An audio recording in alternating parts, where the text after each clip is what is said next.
કેમ છો વિદ્યાર્થી મિત્રો? મજામાં? તો ચાલો આજના લેક્ચરની શરૂઆત કરીએ. તો આજનો આપણો છેલ્લો લેક્ચર રહેશે કાઇનેમેટિક્સનો. અહીંયા આપણું કાઇનેમેટિક્સ પણ પૂરું થશે અને ડાયનેમિક્સથી શરૂઆત કરીશું નેક્સ્ટ લેક્ચરથી. એટલે તમારી જે પ્રથમ સામયિક પરીક્ષા પૂરી થાય ત્યાર પછી આપણે ડાયનેમિક્સની શરૂઆત કરીશું કે જેમાં આપણે ગતિના નિયમોથી સ્ટાર્ટ કરીશું. મિત્રો, આ પહેલા આપણે વેક્ટરની ચર્ચા કરી હતી. વેક્ટરમાંથી એક ક્વેશ્ચન આવવાની પોસિબિલિટી છે નીટ પોઈન્ટ ઓફ વ્યૂથી. જો JEE ની વાત કરીએ તો JEE માં વેક્ટરમાંથી કોઈ ક્વેશ્ચન આવવાની શક્યતા નથી. વેક્ટરના યુઝ કરી શકે, વેક્ટરનો યુઝ થઈ શકે એવા ક્વેશ્ચન આવશે, પરંતુ સીધો વેક્ટરમાંથી ક્વેશ્ચન આવવાની કોઈ શક્યતા નથી. બરાબર છે? તો JEE પોઈન્ટ ઓફ વ્યૂથી વેક્ટરને જોઈએ તો વેક્ટર એટલું ઇમ્પોર્ટન્ટ નહીં થશે. ક્વેશ્ચન ઓરિએન્ટેડ વાત કરીએ તો બાકી છે જ, ઇમ્પોર્ટન્ટ તો છે જ, એના વગર તો કોઈ પણ વેક્ટરના એડિશનના ક્વેશ્ચન સોલ્વ નહીં થાય. બરાબર છે? પણ નીડ પોઈન્ટ ઓફ વ્યૂથી જોઈએ તો એક ક્વેશ્ચન એમાંથી આવશે, સીધો ડાયરેક્ટ આવશે. હવે આપણે ડોટ પ્રોડક્ટ સુધી તો જોઈ લીધું છે. ક્રોસ પ્રોડક્ટ આપણે સ્ટડી કરીશું સર્ક્યુલર મોશનની અંદર. એટલે આપણે અહીંયા ખાલી ડોટ પ્રોડક્ટ સુધી જ જોયેલું છે. હવે પછી સર્ક્યુલર મોશનમાં આપણે ક્રોસ પ્રોડક્ટના પ્રોબ્લેમ્સ પણ ત્યાં જોશું. બરાબર છે? તો એને આપણે અહીંયા કન્ટિન્યુટીમાં નહીં લેશું. બરાબર છે? તો હવે છે આપણો આ લાસ્ટ પોઈન્ટ, આપણો લાસ્ટ ટોપિક કાઇનેમેટિક્સનો, ધેટ ઇઝ ધી પ્રક્ષિપ્ત ગતિ.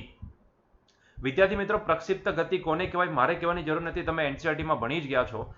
અને તેમ છતાં બી જો તમારે એનસીઆરટીમાં નહીં થયું હોય, બાકી હોય, તો આની સાથે હું બીજો એક લેક્ચર, વિડીયો લેક્ચર એપેન્ડ કરીશ, એક લિંક તમને સેન્ડ કરીશ. એ લિંક ઉપર જઈને તમે આખી પ્રક્ષિપ્ત ગતિને સમજી શકશો. ત્યાં આ બધા ફોર્મ્યુલાસ, ડેરિવેશન વગેરે ક્યાંથી આવે છે એ બધી ઇન્ફોર્મેશન પણ તમને મળી જશે. અધરવાઇઝ તમને જો ગુજરાત બોર્ડમાં ચાલી ગયું હોય તો વેલ એન્ડ ગુડ છે. આપણને ખાલી કોમ્પિટિટિવની અંદર કયું ફોર્મ્યુલા ક્યાં એપ્લાય કરવું એ ઇમ્પોર્ટન્ટ હોય છે. એટલા માટે આપણે સીધા એના ઉપર ફોકસ કરીશું કે ભાઈ કયું ફોર્મ્યુલા ક્યાં એપ્લાય થશે, કઈ પરિસ્થિતિ આપી છે અને એનું સોલ્યુશન કઈ રીતે આવશે. બરાબર છે? સો એક ફોર્મ્યુલાનું ડેરિવેશન આપણને કોમ્પિટિટિવમાં કોઈ નથી પૂછવાનું, તો એટલા માટે એ તમે એનસીઆરટીમાંથી જોઈ લેવું. બરાબર છે? તો આની સાથે હું બીજો એક વિડીયો પણ તમને આપીશ. એ વિડીયોની અંદર તમને આની પૂરી ડિટેલ હશે, કયું ફોર્મ્યુલા કઈ રીતે ડિરાઈવ થાય છે, ક્યાંથી આવે છે, કઈ રીતના લેવાનું હોય છે, પ્રક્ષિપ્ત ગતિ કોને કહેવાય, તો એ બધી ઇન્ફોર્મેશન તમને એ વિડીયોમાંથી મળી જશે. બરાબર છે? તો જેને નહીં સમજ પડતી હોય તો તે લોકો પહેલા એ વિડીયો જોજો અને ત્યાર પછી આ વિડીયોને જોજો. ચાલો, તો આપણે પ્રક્ષિપ્ત ગતિની વાત કરીએ. તમને ખબર છે કે કોઈ પણ ઓબ્જેક્ટને જો આપણે એંગલ ઉપર ઇનિશિયલ વેલોસિટી આપીએ, મતલબ કે એ ઓબ્જેક્ટને જો પહેલેથી બે ડાયરેક્શનની વેલોસિટી હોય તો એવા ઓબ્જેક્ટ એ પરવલયાકાર માર્ગ ઉપર ગતિ કરે છે. બરાબર છે? જેને આપણે પ્રોજેક્ટાઇલ મોશન બોલીએ છીએ, પ્રક્ષિપ્ત ગતિ. બરાબર છે? તો એમાં આપણે એક વસ્તુ એ પણ માર્ક કરી હતી, જો એનસીઆરટીમાં તમારે થઈ ગયો હોય આ ટોપિક તો તમને ખબર જ હશે કે ભાઈ પ્રોજેક્ટાઇલ મોશન એને કહેવાશે કે જેને માટે સમક્ષિતિજ દિશાનો વેગ શું હોય? કોન્સ્ટન્ટ હોય અને માત્ર ઉધ્વ દિશાનો વેગ બદલાતો હોય. બરાબર છે? સમક્ષિતિજ દિશાનો વેગ કોન્સ્ટન્ટ રહેતો હોય અને ઉધ્વ દિશાનો વેગ બદલાતો હોય. એટલે જો આપણે એવું માની લઈએ કે માની લો કે મેં એક ઓબ્જેક્ટને આ રીતે કોઈ એંગલ ઉપર મેં વેલોસિટી આપી, લેટ્સ સે v0, તો આ ઓબ્જેક્ટ કંઈક આવા માર્ગે ગતિ કરશે. બરાબર છે? અને આપણે એનો પ્રક્ષિપ્ત માર્ગ બોલીએ છીએ, જેને તમે પરવલયાકાર પણ બોલી શકો, પેરાબોલિક પાથ. બરાબર છે? માની લો કે આપણે એને ફેંકેલો છે θ0 એંગલ ઉપર. તો અહીંયા વસ્તુ એ છે કે ડ્યુરિંગ ધીસ મોશન આપણને દેખાશે કે માત્ર y દિશામાં જ એક્સિલરેશન છે, x દિશામાં કોઈ એક્સિલરેશન નથી, x દિશામાં કોઈ પ્રવેગ નથી. એટલે એનો મતલબ એ થયો કે x દિશાના વેગમાં કોઈ ફેરફાર આવશે નહીં. યસ માય ડિયર ફ્રેન્ડ્સ, તમે અહીંયા આને બે પાર્ટમાં વિભાજિત કરી શકો. તમે આ જે v0 છે એને બે કમ્પોનન્ટમાં રિઝોલ્વ કરી શકો. એનો x કમ્પોનન્ટ બનશે v0 cos θ0 અને એનો y કમ્પોનન્ટ બનશે v0 sin θ0. બરાબર છે? મતલબ કે તમે જો એને દૂરથી જોશો, આ તરફ દૂરથી જોશો તો તમને શું દેખાશે? માત્ર એ ઓબ્જેક્ટ ઉપરથી નીચે આવતો દેખાશે. પરંતુ જો તમે એ જ વસ્તુ ઉપર જઈને જોશો, એકદમ ઊંચેથી જોશો, તો તમને એ પદાર્થ માત્ર એમ x દિશામાં જતો દેખાશે. પરંતુ જો તમે અહીંયા જ્યાંથી તમે જુઓ છો સ્ક્રીનની અંદર એ દિશામાંથી જોશો તો તમને એ પદાર્થ આ રીતે બંને દિશામાં ગતિ કરતો દેખાશે. એટલે કે એનો માર્ગ પ્રક્ષિપ્ત માર્ગ તમને દેખાશે. બરાબર છે? તો પોઈન્ટ બહુ સિમ્પલ છે, આને સોલ્વ કરવું બહુ સિમ્પલ છે. બરાબર છે? તો આપણે જોયું કે x દિશાનો વેગ હંમેશા અચળ રહેતો હોય છે. કેટલો હશે x દિશાનો વેગ? v0 cos θ0. મારે કહેવાની જરૂર નથી. બરાબર છે? તમને ખબર જ છે. એ સિવાય તો x દિશામાં શું કોઈ પ્રવેગ હોય છે? ના. x દિશાનો વેગ દરેક જગ્યાએ કોન્સ્ટન્ટ હશે. x દિશાનો વેગ, કારણ કે x દિશામાં કોઈ પ્રવેગ છે નહીં, જે બી પ્રવેગ છે ગ્રેવિટી, એ તો ભાઈ નીચેની ડાયરેક્શન, એટલે કે y દિશામાં લાગે છે. x દિશામાં કોઈ પ્રવેગ નથી. અનલેસ એન્ડ અનટિલ જો તમને પછી એવું કહેવામાં આવે કે ભાઈ હવાનો અવરોધ, એ આટલો પ્રતિપ્રવેગ આપે છે તો તે કેસમાં તમારે પછી ax કંઈક કન્સિડર કરવો પડે, બરાબર છે. બાકી નોર્મલ પ્રક્ષિપ્ત ગતિ જ્યારે આપવામાં આવશે ત્યારે આપણે એર રેઝિસ્ટન્સને નેગ્લેક્ટ કરીશું, તો એવા કેસમાં આપણા માટે ax 0 હશે. અચ્છા, ટી સમય, કેમ કે આ પ્રવેગ જ નથી તો આ અચળ પ્રવેગી ગતિ નહીં થાય. અચળ પ્રવેગી ગતિ નહીં થાય તો વેગ અચળ રહેવાથી આ અચળ વેગવાળી ગતિ થાય. એટલે કપાયેલું અંતર ઇઝ ઇક્વલ્સ ટુ વેગ ઇન્ટુ સમય. આ ફોર્મ્યુલાથી તમે એની રેન્જ ફાઇન્ડ આઉટ કરી શકો અને x દિશામાં કેટલું અંતર કાપેલું છે એ પણ તમે જાણી શકો, બરાબર છે. અને કોઈ પણ સમયે જો તમે અહીંયા નોટ ડાઉન કરશો તો x દિશાનો વેગ ચાહે અહીંયા પહોંચ્યો હોય ત્યારે, ચાહે અહીંયા પહોંચ્યો હોય ત્યારે, ચાહે અહીંયા પહોંચ્યો હોય ત્યારે, ચાહે અહીંયા પહોંચ્યો હોય ત્યારે, જ્યાં પણ પહોંચેલો હોય દરેક સમયે એનો x દિશાનો વેગ તમને શું દેખાશે? કોન્સ્ટન્ટ દેખાશે. And that is v0 cos θ0. Clear? એ જ વસ્તુ જો તમે ઉધ્વ દિશામાં જોશો તો ઉધ્વ દિશાની જે ગતિ છે એ અચળ પ્રવેગી ગતિ છે, બરાબર છે. અચળ વેગવાળી ગતિ નથી, અચળ પ્રવેગી ગતિ છે.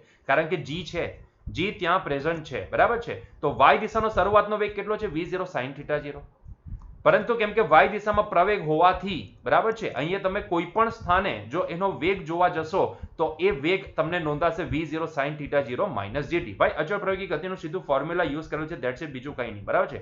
v0 પ્લસ at આ ફોર્મ્યુલાનો ઉપયોગ કરીને જ આ લખેલું છે. એટલે કે કોઈ પણ સમયે માની લો કે ઓબ્જેક્ટ અત્યારે અહીંયા છે, ઓબ્જેક્ટ અત્યારે માની લો અહીંયા છે, તો અહીંયાનો y દિશાનો વેગ કેટલો? તો અહીંયાથી તમે એ પર્ટિક્યુલર ટાઈમ સબસ્ટિટ્યુટ કરશો તો તમે એ વેગ મળી જશે, બરાબર છે. તે જ રીતે y દિશામાં કાપેલું સ્થાનાંતર કેટલું? તો આપણે અહીંયા અચળ પ્રવેગી ગતિ છે એટલા માટે આપણે ફોર્મ્યુલા બનશે y v0 sin θ0 into t minus half gt². હવે જો મારે આ કહેવાની જરૂર નથી, તમને આ ફોર્મ્યુલા ખબર જ છે, બરાબર છે.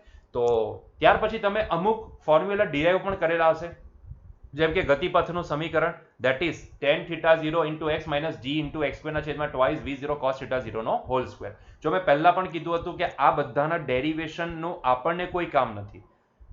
આપણા કોમ્પિટિટિવની અંદર માત્ર ફોર્મ્યુલા ક્યાં લગાવવા અને કયું ફોર્મ્યુલા લગાવવું, બરાબર છે, એ આપણા માટે ઇમ્પોર્ટન્ટ છે, બરાબર છે. ડેરિવેશન કોઈ તમને પૂછવાનું નથી, બરાબર છે. તો એવા કેસમાં આપણે ડેરિવેશન માટે ટાઈમ વેસ્ટ નથી કરવાના. જો તમને નહીં સમજ પડી હોય, તમે ગુજરાત બોર્ડમાં ચાલી જ ગયું હશે, પણ જો નહીં સમજ પડે તો આની સાથે હું બીજો એક વિડીયો એપેન્ડ કરીશ જેમાં બધા વસ્તુના ડેરિવેશન તમને ત્યાંથી મળી જશે, તો એ વિડીયો તમે જોઈ શકો, બરાબર છે.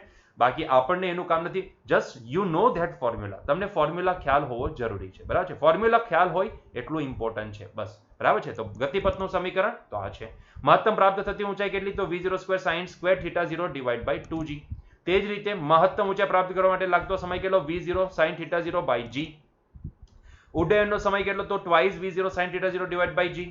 પ્રાપ્ત કરેલી રેન્જ અવધિની જો વાત કરીએ તો એ v0² sin 2θ0 divided by g, બરાબર છે. હવે આ ફોર્મ્યુલાને જો તમારે ઇઝીલી યાદ રાખવા હોય તો કઈ રીતે યાદ રાખવા એનું પણ મેં આના પછી જે હું તમને વિડીયો મોકલું છું આની સાથે, એ વિડીયોની અંદર બધી જ ઇન્ફોર્મેશન આપેલી છે કે તમે નોર્મલ કોઈ પણ પદાર્થને y ડાયરેક્શનમાં ફેંકો ત્યારે જે એના સમીકરણ બનતા હોય એ સમીકરણ પરથી તમે અહીંયા આનો આન્સર પણ આપી શકો, બરાબર છે. બહુ ઇઝી છે ફોર્મ્યુલા, કંઈ યાદ રાખવા કોઈ અઘરા નથી. હું જો કોઈ પદાર્થને નીચેથી ઉપરની ડાયરેક્શનમાં ફેંકું, લેટ્સ સે વેગથી v0 વેગથી, તો ભાઈ એને મહત્તમ ઊંચાઈ પ્રાપ્ત કરવા માટે લાગતો સમય કેટલો હશે? v0 by g. આપણને ખબર જ છે, બરાબર છે. તો ફોર્મ્યુલા એ જ છે ને, ચેક કરો ને. મહત્તમ ઊંચાઈ પ્રાપ્ત કરવા માટે લાગતો સમય અહીંયા કેટલો આવ્યો? v0 sin θ divided by g. હવે તમે કહેશો કે સર v0 by g અને v0 sin θ0 by g બંને સરખા થોડી થયા. ભાઈ ફોર્મેટ સરખું જ છે.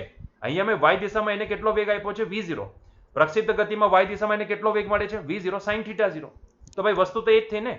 પ્રક્ષિપ્ત ગતિમાં એની પાસે વેગ આવી જાય છે v0 sin θ0, તો આપણે તે લખવું પડે v0 sin θ0 divided by g. તે જ રીતે મહત્તમ પ્રાપ્ત ઊંચાઈ, આ કેટલી મહત્તમ પ્રાપ્ત ઊંચાઈ કરશે? મહત્તમ પ્રાપ્ત થતી ઊંચાઈ કેટલી હશે? તો h max હશે આના માટે v0² divided by 2g. કેમ કે આ પ્રક્ષિપ્ત ગતિ છે એટલે પ્રક્ષિપ્ત ગતિમાં શું થશે? તો v0² sin square 2θ sin square θ0 divided by 2g, બરાબર છે. કારણ કે પ્રક્ષિપ્ત ગતિમાં શરૂઆતનો વેગ શું હોય છે? v0 sin θ0 હોય છે, બરાબર છે. તો બસ એ જ ફોર્મેટ બધા અહીંયા ચાલે છે, બીજું કંઈ નથી, કોઈ નવીનતા અહીંયા બીજી નથી, બરાબર છે. ક્લિયર થયો પોઈન્ટ? તો બસ સિમ્પલ જ વસ્તુ છે, કોઈ ડિફિકલ્ટી નથી. તમે એ ફોર્મેટને અહીંયા ધ્યાનથી જોઈ શકો. આપણા માટે ઇમ્પોર્ટન્ટ પોઈન્ટ અહીંયા કયા થશે ખબર છે? ઇમ્પોર્ટન્ટ પોઈન્ટ આપણા માટે આ થશે. તમને ખબર જ છે મેક્સિમમ રેન્જ કયા એંગલ ઉપર મળે? 45 ડિગ્રી ઉપર, બરાબર છે. મારે કહેવાની જરૂર નથી, પણ ઇમ્પોર્ટન્ટ પોઈન્ટ આ થશે. એક તો પ્રક્ષિપ્ત પદાર્થ માટે અવધિ અને મહત્તમ ઊંચાઈ વચ્ચેનો સંબંધ શું? તો આ મોસ્ટ ઇમ્પોર્ટન્ટ રિલેશન, આને યાદ રાખી લેવો.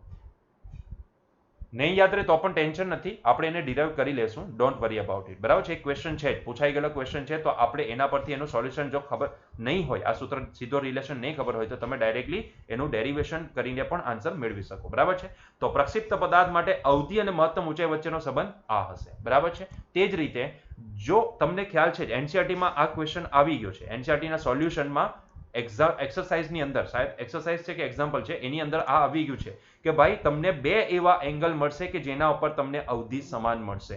45 ઉપર મેક્સિમમ મળે, 45 થી થીટા જેટલા ઉપર જાઓ કે 45 થી થીટા જેટલા નીચે જાઓ, સેમ અવધિ મળશે. હવે એ 45 પ્લસ આલ્ફા, 45 માઇનસ આલ્ફા બોલો કે થીટા અને 90 માઇનસ થીટા બોલો, બંને વસ્તુ સેમ જ છે, બંને વસ્તુ સેમ ઇન્ડિકેટ કરે છે, બરાબર છે.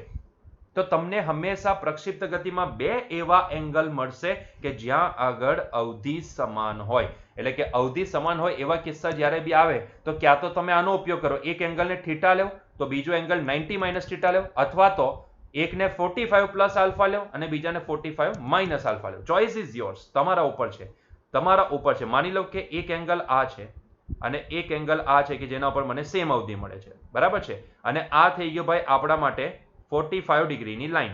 તો તમે આને કહેશો 45 સમથિંગ, બરાબર છે. 45 માઇનસ આનો જે એંગલ બન્યો ને, 45 માઇનસ અને 45 પ્લસ, આ રીતે બી તમે બતાવી શકો. અધરવાઇઝ તમારે આને 90 સ્વરૂપે બતાવવું હોય તો તમે આને 90 સ્વરૂપે પણ બતાવી શકો, બરાબર છે. આ જો થીટા લઈએ તો આ કેટલો થશે, 90 માઇનસ થીટા થશે, બરાબર છે. આનો જે એંગલ બનશે 90 માઇનસ થીટા બનશે. તો તમે એને બંને રીતે જોઈ શકો એમ છો, બરાબર છે. તો આપણે બસ આ પોઈન્ટ યાદ રાખવાનો છે કે થીટા અને 90 માઇનસ થીટા, જેનું પ્રૂફ તમે જોઈ ગયા છો એનસીઆરટીમાં, થીટા અને 90 માઇનસ થીટા હોય કે 45 પ્લસ આલ્ફા તો 45 માઇનસ આલ્ફા, આ બે એંગલ એવા આવશે કે જ્યાં આગળ એક આ અને આ, અથવા તો એને જ બીજી રીતે લખવું હોય તો એક આ અને આ બે એંગલ એવા મળશે આપણને કે જ્યાં આગળ અવધિ સમાન મળશે, બરાબર છે. ક્લિયર છે. તો ચાલો એક્સરસાઇઝ જોઈએ જલ્દીથી. બે પદાર્થોને સમાન વેગથી સમસિદ્ધિ સાથે બે જુદા જુદા કોણે પ્રક્ષિપ્ત કરતા બંનેની રેન્જ સમાન મળે છે. જો આ પદાર્થોના ઉડ્ડયનના સમયો T1 અને T2 હોય તો T1 into T2 શું થાય? ભાઈ તમને ચોખ્ખું કીધું છે કે બે પદાર્થોને સમાન વેગથી સમસિદ્ધિ સાથે બે જુદા જુદા ખૂણે ફેંકેલા છે, પણ એની રેન્જ સમાન જ મળે છે. એની રેન્જ તમને સમાન મળે છે. રેન્જ સમાન મળે એટલે બંને એંગલ શું આવવું જોઈએ? ક્યાં તો 45 વાળો લેવો અથવા તો થીટા ને 90 માઇનસ થીટા વાળી પહેલ લો. હું અહીંયા થીટા ને 90 માઇનસ થીટા વાળી પહેલ લઈશ. તો એનો મતલબ એ થયો કે θ1 હું અહીંયા જો થીટા લેવું છું તો θ2 મારા માટે 90 માઇનસ થીટા થવો જોઈએ. મતલબ કે બીજા પદાર્થને આપણે 90 માઇનસ થીટા એંગલે ફેંકેલો હોવો જોઈએ, બરાબર છે. હવે જો પહેલા પદાર્થ માટે ઉડ્ડયનનો સમય માની લો કે હું એને TF1 લેવું છું, ટાઈમ ઓફ ફ્લાઇટ 1. આ TF1 શું થશે? Twice V0 sin theta divide by G, બરાબર છે. તો આ થઈ ગયો પહેલા પદાર્થ માટે ઉડ્ડયનનો સમય. બીજા પદાર્થ માટે ઉડ્ડયનનો સમય કેટલો છે? તો TF2 એ લખાશે twice V0 sin 90 minus theta, કારણ કે બીજા પદાર્થ માટે એંગલ શું છે? 90 માઇનસ થીટા. અવધિ સમાન છે ને, એટલા માટે બીજા પદાર્થ માટેનો એંગલ શું હોવો જોઈએ? 90 minus theta divide by G. હવે જોઈ લો sin 90 માઇનસ થીટા શું થાય? cos થીટા થાય. So it is twice V0 cos theta divide by G, બરાબર છે. તો આ તમને લેવા કીધું છે T1 અને આને તમને લેવા કીધું છે T2. Now what you are asked to do? You are asked to multiply this T1 and T2. મતલબ કે આપણે આ બંનેને મલ્ટીપ્લાય કરવા પડશે T1 into T2, બરાબર છે. કારણ કે T1 into T2 શું આવશે એ તમારે શોધવાનું છે. સો T1 into T2 ચાલો જોઈએ. Twice V0 sin theta divide by G into twice V0 cos theta divide by G, બરાબર છે. હવે જરાક ધ્યાનથી જોજો. આ 2 અપોન G એને હું બહાર લઈ લઉં છું, એક 2 અને એક G ને છેદમાંથી બહાર લઈ લઉં છું. બાકીનાની આપણે પેર બનાવી દઈએ તો આ થઈ ગયું V0 square 2 times sin theta into cos theta divide by G, બરાબર છે. આને આપણે લખી શકીએ further 2 by G into V0 square sin 2 theta divide by G, બરાબર છે. તો V0 square sin 2 theta divide by G આ તો રેન્જનું ફોર્મ્યુલા થઈ ગયું, એટલે કે અવધિ બતાવે, બરાબર છે. તો આને આપણે R લખી શકીએ. તો ભાઈ T1 into T2 ની કિંમત શું આવી? T1 into T2 ની કિંમત ટ્વાઇસ R by G આવી. ટ્વાઇસ R by G મતલબ કે correct answer is C. C is the correct answer. Clear છે? ચાલો નેક્સ્ટ ક્વેશ્ચન તરફ આગળ વધીએ. એક પદાર્થને સમસ્થિતિ સાથે 30 ડિગ્રીના કોણે કે જેટલી ગતિ ઉર્જાથી પ્રક્ષિપ્ત કરવામાં આવે છે તો મહત્તમ ઊંચાઈ તેની ગતિ ઉર્જા કેટલી હશે? એક પદાર્થને સમસ્થિતિ સાથે 30 ડિગ્રીના ખૂણે કે જેટલી ગતિ ઉર્જાથી પ્રક્ષિપ્ત કરવામાં આવે છે, બરાબર છે. ચાલો તો આપણે એને જરાક જોઈ લઈએ. એના માટે હું જરાક અહીંયા એક્સિસ ડ્રો કરી લઉં. તો માની લો કે this is the Y axis. Okay, આપણે એને બ્લેક કલરથી ડ્રો કરીએ. તો this is the Y axis and this is the X axis. બરાબર છે. ચાલો આપણે એક પદાર્થને પ્રક્ષિપ્ત કરાવીએ છીએ 30 ડિગ્રીના ખૂણે. લેટ્સ સે કે આ 30 ડિગ્રીનો ખૂણો છે.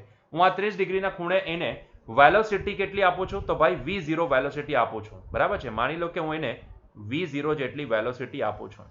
હવે જેવું હું એને પ્રક્ષિપ્ત કરાવું છું 30 ડિગ્રીના ખૂણે, તો એનો માર્ગ કંઈક આવો બનશે.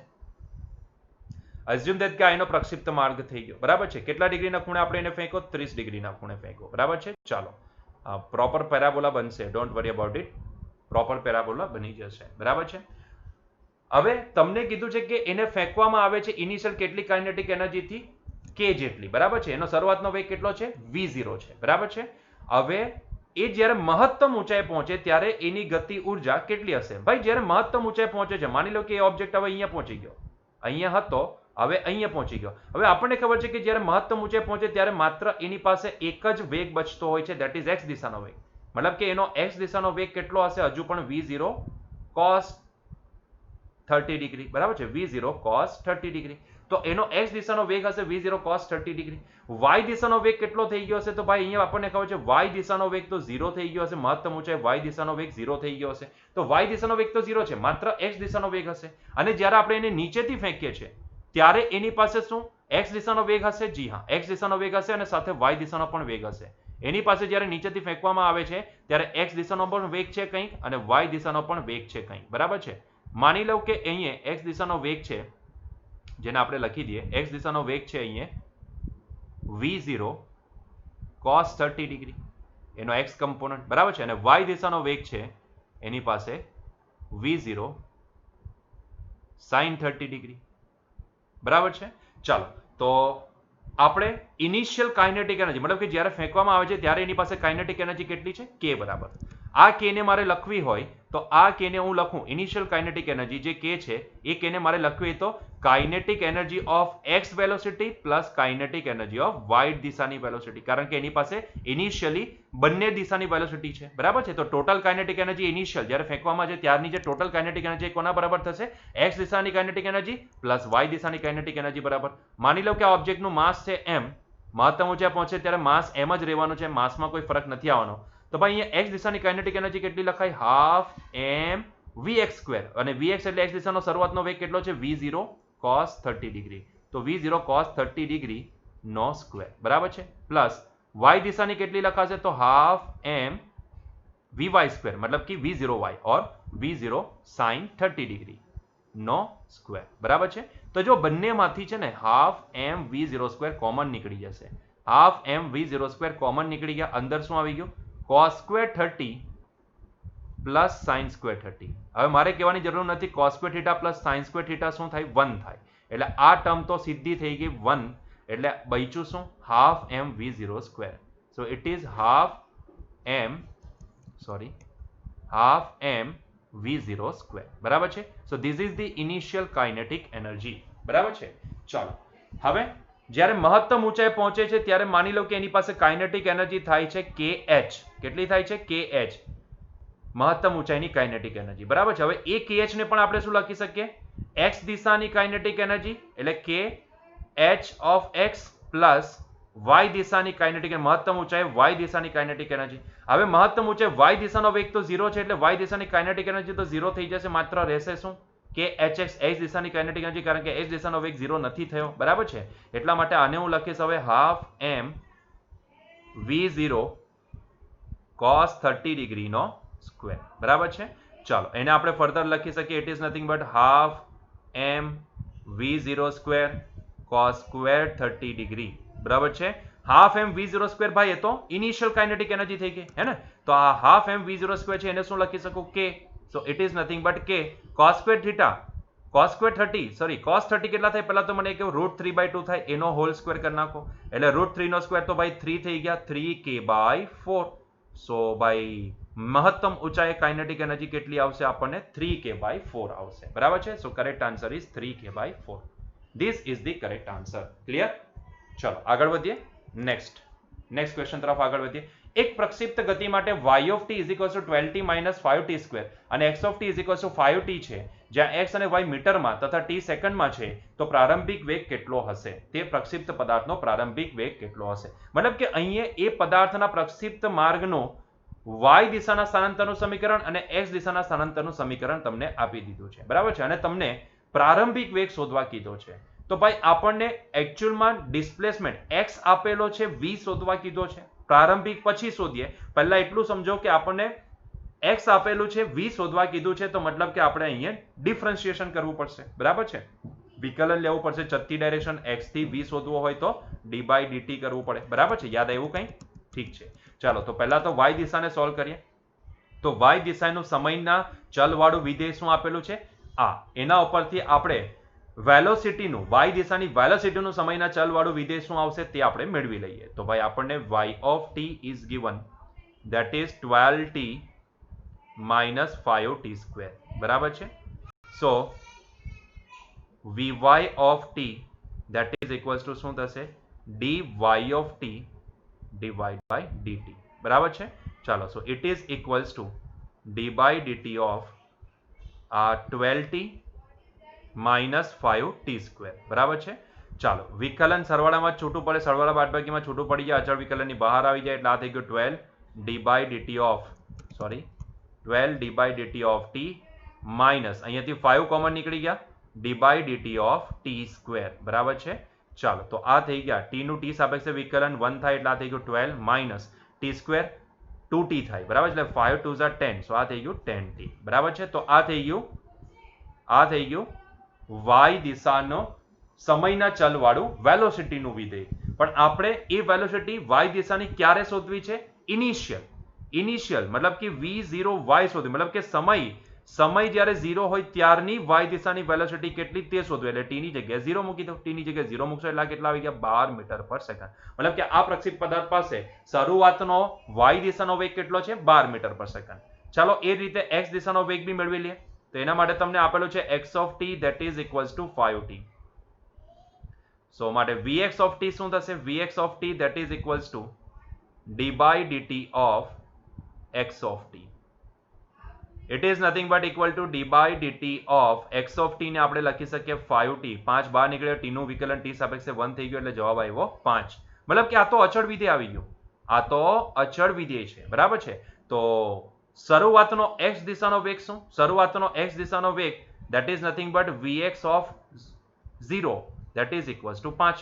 કારણ કે t ની કિંમત મૂકવા માટે t છે જ નહીં, આ કોન્સ્ટન્ટ વિધેય છે, કોઈ પણ સમયે એની વેલ્યુ 5 જ રહેશે, એ અચળ વિધેય બતાવે. તો આપણને શરૂઆતનો વેગ પણ મળી ગયો.